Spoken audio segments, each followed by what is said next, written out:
नमस्कार, आपण पाहतात गरुड झेप न्यूज।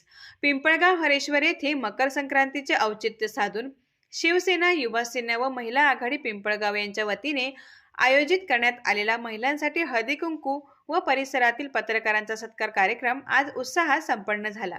माळी समाज मंगल कार्यालय येथे पार पडलेल्या ह्या कार्यक्रमास गावातील कार्यकर्ते, पदाधिकारी, असंख्य महिला, पत्रकार व नागरिकांची मोठ्या संख्येने उपस्थिती होती।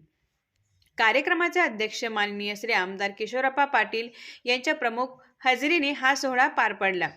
पाचोऱ्याच्या नवनिर्वाचित नगराध्यक्षा सौ सुनीताताई किशोरप्पा पाटील, भडगावच्या नगराध्यक्षा सौ रेखाताई प्रदीप मालचे, उप नगर अध्यक्ष श्री किशोरभाऊ बारावकर, सौ जयश्रीताई नरेंद्र पाटील, सौ समीक्षा लखीचंद पाटील, नेत्या सौ अस्मिताताई पाटील, श्री लखीचंद पाटील, सौ वंदनाताई भरत पाटील, तसेच पिंपळगावच्या सरपंच सौ सुनंदाताई कैलास आप्पा क्षीरसागर, पिंपळगाव पोलीस स्टेशनच्या सहाय्यक पोलीस निरीक्षक कल्याणी वर्मा मॅडम, जिल्हा परिषद अधिकृत उमेदवार सौ प्रतिभा गोरख पाटील, पंचायत समिती उमेदवार सौ रत्नप्रभा पाटील यांच्यासह गावातील शिवसेना शिंदे गटाच्या महिला आघाडीच्या महिला पदाधिकारी आणि कार्यकर्ते यांच्यासह अनेक मान्यवर उपस्थित होते।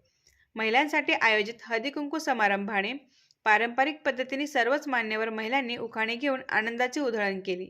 या कार्यक्रमाचे खास आकर्षण ठरलेली प्राध्यापक प्रवीण माळी सर यांची अहिराणी विनोदी एकांकिका आयत पोयत सख्यान सादर करण्यात आली। या एकांकिकेमुळे उपस्थितांना हास्याची मेजवानी मिळाली व अहिराणी बोलीचा गोडवा सगळ्यांनी अनुभवला। कार्यक्रमात उपस्थित सर्व पत्रकार बांधवांचा सत्कार करण्यात आला। यामुळे सामाजिक व सांस्कृतिक क्षेत्रात पत्रकारांचे योगदान गौरविण्यात आले। या निमित्ताने उपस्थित महिला भगिनी यांना भेटवस्तू देण्यात आली। हा कार्यक्रम शिवसेना, युवा सेना व महिला आघाडी पिंपळगाव यांच्यातर्फे आयोजित करण्यात आला होता। कार्यक्रमाचे नियोजन व व्यवस्थापन उत्कृष्ट असल्याने उपस्थितांनी आयोजकांचे कौतुक केले। तुम्ही महत्त्वाचा आमचा सत्कार केला त्याबद्दल मी आपल्या सगळ्यांचे मनापासून आभार मानते, धन्यवाद देते। तसेच पत्रकार बांधवांचा पण सत्कार महत्त्वाचा होता, त्याच्यामुळे सर्व पत्रकार बांधवांचे पण मी मनापासून धन्यवाद देते, आभार मानते।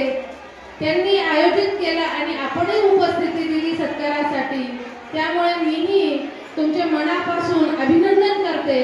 आणि तुम्ही सत्काराला बोलून एवढ्या मोठ्या संख्येने माता भगिनी उपस्थिती दिली, त्यामुळे मी तुमचेही धन्यवाद देते।